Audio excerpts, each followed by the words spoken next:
પ્રણામ દર્શક મિત્રો। હાલમાં આપણે સંસાર એટલે શું અને એના જે અલગ અલગ પ્રકારો છે એમાંના પહેલા પ્રકારની વાત કરી કે જીવ એક ભવમાંથી બીજા ભવમાં જાય છે। હવે બીજો પ્રકાર, એક કર્મના ઉદય પરથી બીજા કર્મના ઉદય પર સંસરણ એટલે સરકવું, એને પણ સંસાર કહેવાય છે। તો સંસારનો બીજો અર્થ અહીંયા કીધો છે, કર્મના ઉદયોમાં સારી રીતે સરક્યા કરવાનું। કઈ રીતે? હમણાં સાતાનો ઉદય ચાલતો હતો એટલે કે બધું ખુશી મજામાં આનંદનો ઉદય ચાલતો હોય, તો પછી વળી અસાતાના ઉદયમાં મુકાવવું પડે એટલે એકદમ અનહેપી થઈ જઈએ। એક ક્ષણમાં સારું કામ થાય, બીજી ક્ષણે સમાચાર એવા આવે કે તમારું નુકસાન થઈ ગયું છે, તો એ અસાતાનો ઉદય કહેવાય, અસાતા કર્મનો ઉદય કહેવાય।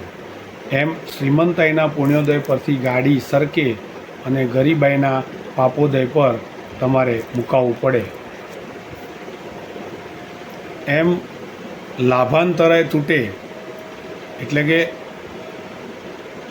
જે કર્મ આપણા લાભને અટકાવતું હોય એ જ્યારે તૂટે એટલે કે લાભાંતરાય કર્મ તૂટે તો લાભ પામી શકે। ઘણીવાર આપણે કોઈ આકસ્મિક લાભ આપણને મળે છે તો એનો અર્થ શું થયો કે એ લાભને અટકાવનારું અંતરાય કર્મ એટલે કે લાભાંતરાય કર્મ તૂટે ત્યારે આપણને એ વસ્તુનો વ્યક્તિનો લાભ મળે છે, બરાબર। પણ કેવું થાય કે એક સેકન્ડમાં લાભાંતરાય કર્મ તૂટે એટલે આપણે લાભ મળે, રાઈટ। બીજી જ સેકન્ડે ભોગાંતરાય કર્મ ઉદયમાં આવે એટલે કે જે વસ્તુ કે વ્યક્તિ મળી છે એનો ઉપયોગ કરવાનો સમય થાય એ વખતે એને ભોગવવાનો ઉપયોગ કરવાનો સમય પાકે એ પહેલાં ભોગાંતરાય કર્મ એટલે ભોગ પામવા માટે જે અડચણ બને, વચ્ચે રોકી દે, એ કર્મનો ઉદય થાય તો પાછું મેળવેલી વસ્તુ, લાભ પામેલી વસ્તુ કે વ્યક્તિનો આપણને એનો ઉપયોગ ના કરી શકીએ, ભોગવી ના શકીએ। જેમ ઘણા પાસે કરોડોની સંપત્તિ હોય તો એનું લાભાંતરાય કર્મ તૂટ્યું હોય એટલે એને એ સંપત્તિ મળી હોય, હવે એ સંપત્તિ વાપરતા પહેલાં જ માની લો કે એને લખવો પડી ગયો તો એ વસ્તુ એનાથી કે વસ્તુ પોતાના આનંદ માટે ખરીદી નથી શકતો, તો એવું કહી શકાય કે લાભાંતરાય કર્મ તૂટી ગયું પણ એ વસ્તુને ભોગવવા માટેનું કર્મ એ ના ભોગવી શક્યા એટલે કે ભોગને ભોગવવા માટેનું અંતરાયનું કર્મ એટલે કે ભોગાંતરાય કર્મ ઉદયમાં આવ્યું। તો શું કહે છે સાહેબજી કે લાભાંતરાય તૂટે તો લાભ તો પામે પણ ત્યાં વળી કદાચ ભોગાંતરાય કર્મ ઉદયમાં આવે ને લાભ ભોગવી ન શકે। હમણાં જ્ઞાનાવરણનો ઉદય થોડો દબાવ્યો હોય ત્યાં જ્ઞાનાવરણનો ઉદય દબાવ્યો એટલે શું કે જ્ઞાન કોઈ લેવા બેઠા હોય, આપણે વાંચતા હોય અને આપણને બધું યાદ રહેતું હોય તો એવું ચોક્કસ કહી શકાય કે જ્ઞાનને આવરણ કરનારું કર્મ એને આપણે દબાવી દીધું થોડો સમય માટે જ આપણને એ યાદ રહે છે, જ્ઞાન લઈ શકાય। હજી જ્ઞાનાવરણના ઉદયને આપણે થોડો દબાવ્યો હોય, પુણ્યથી દબાવી દીધો હોય અને ત્યાં જ એક જ સેકન્ડમાં દર્શનાવરણનો વિશેષ ઉદય જાગે, તેથી શું થાય, દર્શનાવરણ એટલે દર્શન કરવું હોય, જોવું હોય, એને ઉપર આવરણ લાગી જાય એટલે જોઈ ન શકાય, માટે એનો ઉદય ચાલે ત્યારે આંખ કાચી પડે, રાઈટ। એવી જ રીતે હમણાં સુંદર યશનામ કર્મનો ઉદય ચાલતો હોય, આપણી બધે વાવા થતી હોય, આપણું કીધેલું પડ્યો બોલ ઝીલાતો હોય, જે વસ્તુ આપણે કહીએ એ લોકોને માન્ય રહેતી હોય અને બધા એને માન્ય રાખી અને આપણી પ્રશંસા કરતા હોય, આપણી કીર્તિ વધતી હોય, તો આ બધું ક્યારે બને કે સુંદર યશ નામ કર્મને ફાળે જાય, બરાબર। સુંદર યશ નામ કર્મ ઉદયમાં આવ્યું હોય ત્યારે આ બધું થાય। એનો ઉદય ચાલતો હોય ને અચાનક જ એવા કોઈ સમાચાર આવે કે જે જાહેર થાય તેનાથી આપણા બધા જ પ્રશંસા જે કરતા હોય બધા આપણી નિંદા કરવા માંડે અને આપણું બધું ખરાબ બોલવા માંડે, આપણું ધારેલું કીધેલું સાચું પણ એ લોકોને માન્ય ન રહે તો એનો અર્થ સમજવો કે અત્યારે અપયશ નામ કરવાનો ઉદય ચાલી રહ્યો છે। એટલે આ પણ એક એક સેકન્ડની અંદર બદલાતું હોય. એટલે શું કહે છે, એક સુંદર યશ નામ કર્મનો ઉદય ચાલતો હોય અને અચાનક જ એકાએક જ અપયશ નામ કર્મ ઉદયમાં આવી જાય. એનો અર્થ શું થયો? આપણે આખા આ વાતમાં શાંતિનો, મજાનો, આનંદનો, સાતાનો ઉદય ચાલતો હોય એની બીજી સેકન્ડે અસાતાનો, વેદનીયનો, કર્મનો પણ ઉદય થઈ જાય. એવી જ રીતે લાભાંતરાયનો તૂટ્યું હોય તો ભોગાંતરાય કર્મ પણ ઉદયમાં આવી જાય. એક જ સેકન્ડમાં જ્ઞાનાવરણનો ઉદય ચાલતો હોય અને દર્શનાવરણનો ઉદય પણ થઈ જાય. એવી રીતના સુંદર યશ નામ કર્મ ઉદય ચાલતો હોય તો એની સામે એનું ઓપોઝિટ એક્ઝેક્ટ અપયશ નામ કર્મનો ઉદય પણ જાગી જાય, આવી જાય. એને જ સંસાર કીધો છે. એક કર્મના ઉદયથી બીજા કર્મના ઉદય, સાતા પરથી અસાતા, જ્ઞાનાવરણ પરથી દર્શનાવરણ, લાભાંતરાયથી ભોગાંતરાય, અને દર્શનાવરણ હોય તો જ્ઞાનાવરણ, યશ નામ કર્મ તો અપયશ નામ કર્મ. આ અલગ અલગ કર્મના ઉદયની વાત અહીં કરી છે.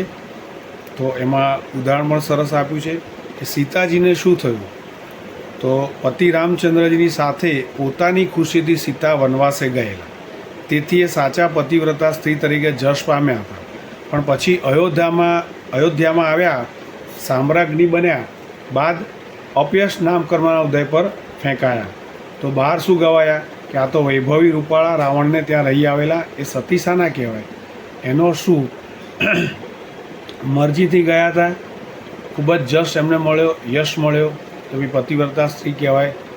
વૈભવી રાજમહેલના સુખો છોડીને પતિની સાથે વનવાસમાં જંગલમાં ગયા, ત્યાંથી આવ્યા બધું યુદ્ધ જીતીને અહીં આવ્યા, જ્યાં અહીંયા એમને ખરેખર કહેવાતા સમાજનો, કહેવાતા સંસારનો સુખ મળે. એ ટાઈમે પણ એમનું અપયશ નામ કર્મ ઉદયમાં આવ્યું અને લોકો બોલવા મળ્યા કે ભાઈ આવું તો ચોથું હશે, રાવણને ત્યાં રહીને આવ્યા, એને કઈ રીતે રખાય? તો આવી રીતના પોતપોતાના જીવનમાં પણ જોવાનું કે આજે આપણે સારું ચાલે છે, એક સેકન્ડ પછી ખરાબ પણ થઈ જાય, ત્યારે શું કરવું એને. એટલે એમાં આપણે આગળ વિચારીએ તો સંસાર એટલે કર્મોના વિચિત્ર અને પરસ્પર વિરોધી એવા પણ ઉદયમાં સરક્યા કરવાનું થાય. હમણાં દિવ્ય કાયા અને પછી ભૂંડની કાયા.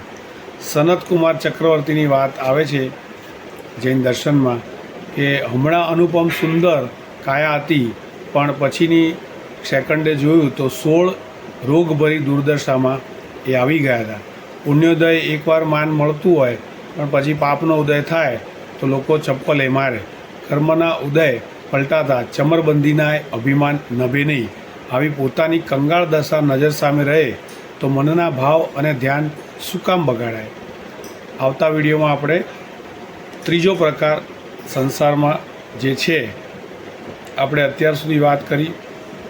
પહેલો પ્રકાર સંસાર એટલે એક ભવમાંથી બીજા ભવમાં સરકવાનું નામ. બીજો પ્રકાર છે એક કર્મના ઉદયથી બીજા કર્મના ઉદય પર સરકવાનું નામ. ત્રીજો પ્રકાર આવતા વિડીયોમાં એક પૂદગલ દ્રવ્ય પરથી બીજા દ્રવ્ય પર સંસરણ, એને શું કહેવાય, એ શું છે એની વાત આપણે નેક્સ્ટ વિડીયોમાં કરીશું. પ્રણામ, જય આદિનાથ. આ એપિસોડમાં એક કર્મના ઉદય પરથી બીજા કર્મના ઉદય પર સરકવું, સંસરણ કરવું, એને પણ સંસાર કહેવાય. આ બીજો પ્રકાર છે. આવીના ટોટલ 6 પ્રકાર છે, ઉદાહરણ સાથે સમજાવીશું. અને આપને અમારી ચેનલના આ વિડીયો ગમ્યા હોય તો ખાસ અમારી ચેનલ સબસ્ક્રાઈબ કરવા વિનંતી. તમને સ્ક્રીન પર એકસાથે 2 થી 4 વિડીયો બીજા જોવા મળશે, તમે ક્લિક કરજો એટલે તમને એ ટૉપિકમાં જેમાં રસ હોય એ તમને સાંભળવા જોવા મળશે. તો ખૂબ જ સરસ આપણી આ ચેનલ ચાલી રહી છે. ફેબ્રુઆરી મહિનામાં, આપણે ગયા મહિનામાં 54 જણ નવા સબસ્ક્રાઈબર ઉમેરાયા છે. તો જેટલા લોકો સબસ્ક્રાઈબ કરે છે તેમની ખૂબ ખૂબ અનુમોદના, થેન્ક યુ વેરી મચ. તો આપણે સૌ ભેગા મળી અને પરમાત્માની આ જીનવાણી જેને સરળ ભાષામાં, સરળ શબ્દ શૈલીમાં આપણા સુધી પહોંચાડનાર એવા ઉપકારી ન્યાય વિશારદ આચાર્ય ભગવાન શ્રી ભુવન માનુસુરેશ્વરજી મહારાજાના ચરણોમાં કોટી કોટી વંદન.